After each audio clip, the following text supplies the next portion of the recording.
मत्ती नगीना अंदर मट्टी ऊपर चूल्हा नहीं है। समंदर को खामोश समझकर ये मत समझना कि समंदर में रवानी नहीं है। हम जब भी उठेंगे तो तूफान बनकर उठेंगे। स्टेज पे मौजूद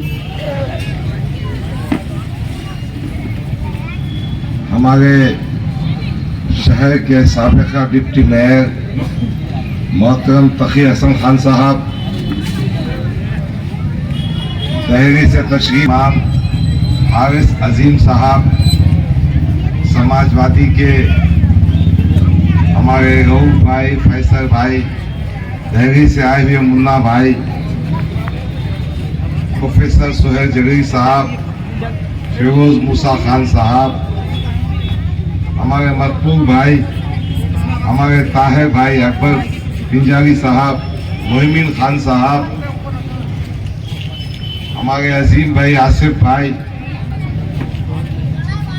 सामने बैठे हुए तमाम बुजुर्ग, नौजवान, मेरी माओ बहनों जो पसे पर्दा बैठकर मेरी गुफ्तगू को सुन रही है, मेरी तकरीर से पहले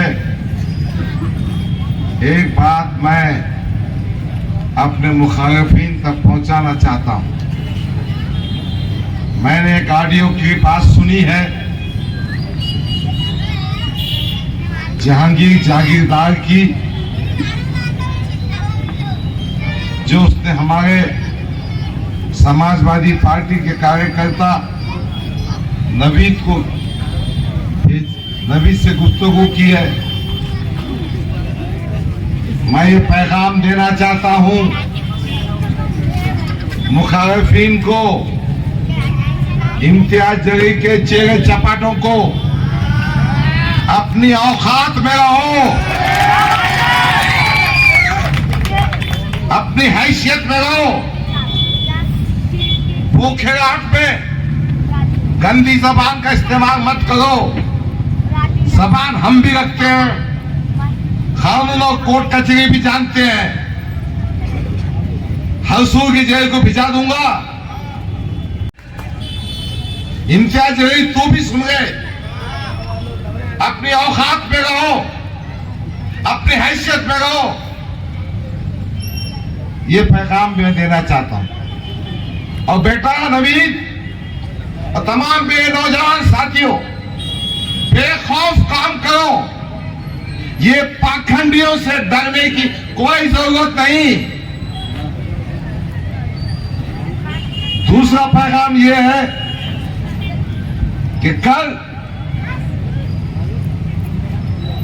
हमारे मोहतरम कायद जिसके एहतराम में पैसों से मदद की, वो कायद कर हमारे बीच आ रहा। इधर से लो। वहां अबू आसिम आजमी आपको खिताब करें। मैं गुजारिश करना चाहता हूं कि आप हजारों की तादाद में मोहतरम कायद अबू आसिम साहब को सुनिए। आपके दिल में उमंग पैदा होगी। आपको महाराष्ट्र की सही तस्वीर, आपको एहसास होगा कि हमारे ही बीच में एक ऐसा कायद मौजूद है जो दिन और रात मिल्लत कौम और पिछड़ी हुई अवाम के लिए जद्दोजहद करता है।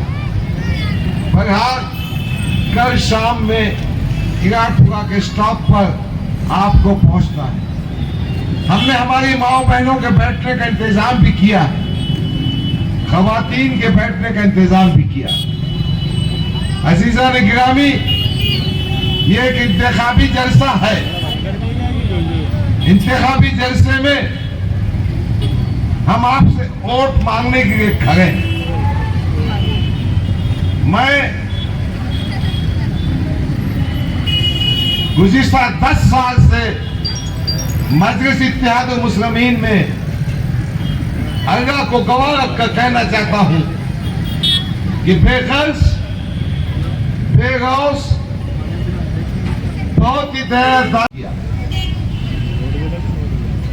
देखिए 2014 में 60,000 वोट में मुझे इस बात का एहसास था कि सिर्फ मुसलमानों के वोटों पर ऐवानों में पहुंचा नहीं जा सकता। इसीलिए मैंने कोशिश की कि वंचित बहुजन अघाड़ी प्रकाश अंबेडकर उसको एमआईएम से जोड़ दिया जाए। यकीनन एमआईएम और वंचित बहुजन अघाड़ी के इत्तेफाक से यह इम्तियाज जलील खासदार बन गया। और फिर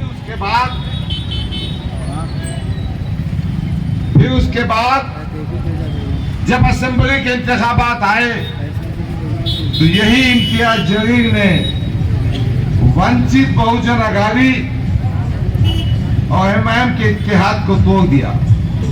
जिंदा रहता तो मजलिस और वंचित एक ताकत बनकर महाराष्ट्र असेंबली में जिंदा रहती।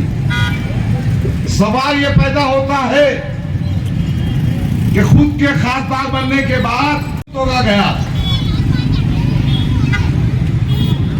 जवाब यह है कि इनकी जो पप्पा है ना देवेंद्र फडणवीस, उनकी हिदायत पे किया गया। इनकी ये ख्वाहिश है, इनकी ये इच्छा है कि इनके सिवा महाराष्ट्र में कोई नेता ना बने। मैं मेरे पार्टी के जिम्मेदारों से पूछता हूं, आप किस बुनियाद पर कहते हैं कि हम नौजवानों को ताकत देंगे? मैंने असद साहब को खत लिखा, 10 साल जिस पार्टी में मैंने काम किया, लाखों करोड़ों रुपए खर्च किए, महाराष्ट्र का कोना कोना पहुंचा, नागपुर से लेकर कोल्हापुर तक, बंबई से लेकर नांदेड़ तक, सब जगह मैंने मजलिस के काम के लिए मुसलमानों के दुख दर्द के लिए पहुंचा। अब मैंने लिखा कि मेरी उम्र 67 साल हो चुकी है। शायद ये इलेक्शन मेरी जिंदगी का आखिरी इलेक्शन हो सकता है। मैंने 2019 में वंचित बहुजन अघाड़ी का इत्तेहाद टूटने के बाद तकरीबन 200 इलेक्शन रजिस्ट्रेशन के कैंप किए और फिर मैंने, जिसके आप भी गवाह है, कि वोटर्स की संख्या बढ़ाई।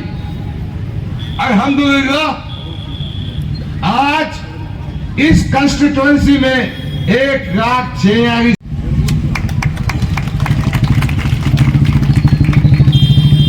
असदुद्दीन अवीसी साहब ने 3 मिनट का वक्त नहीं दिया। मैंने सोचा कि मुझ जैसे शख्स को ये 3 मिनट का वक्त नहीं दे सकते तो मैं क्या काम कर सकूंगा और इस जनता को क्या वक्त देंगे। मैं आपका शुक्रगुजार हूं कि आप मुझ जैसे छोटे आदमी की बात सुनने के जमा हुए। आप मेरी बात सुन रहे हैं, मेरे साथ खड़े हैं। आपको यह एहसास है कि मुझ पर नाइंसाफी हुई। दूसरी बात, यह प्रोपेगेंडा भी किया जा रहा है कि इम्तियाज जलील और डॉक्टर गफ्फार के वोटों की कटिंग में भारतीय जनता पार्टी आ जाएगी। सुन लो, इम्तियाज जलील, तू हमारे पासंग में भी नहीं है। तू उधर का पैराशूट इधर आ गया।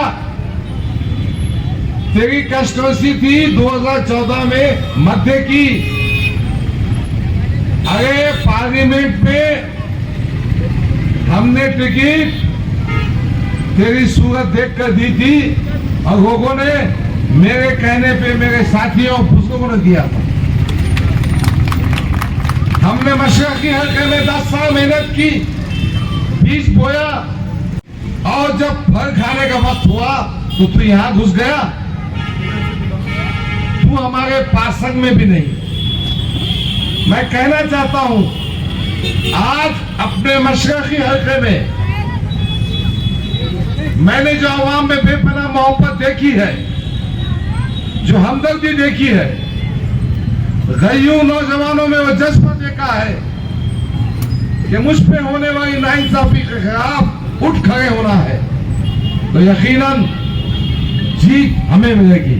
और हम ये नाथूराम गोडसे की जो औलाद भारतीय जनता पार्टी का उम्मीदवार अतुल सावे है, उसको दफन करेंगे, उसको कैफरे किरदार तक पहुंचाएंगे। अजीजा ने गिरामी इंशाअल्लाह ताला करना चाहते हैं तो पैसा कमाने के लिए नहीं, मांडोगी करने के लिए नहीं,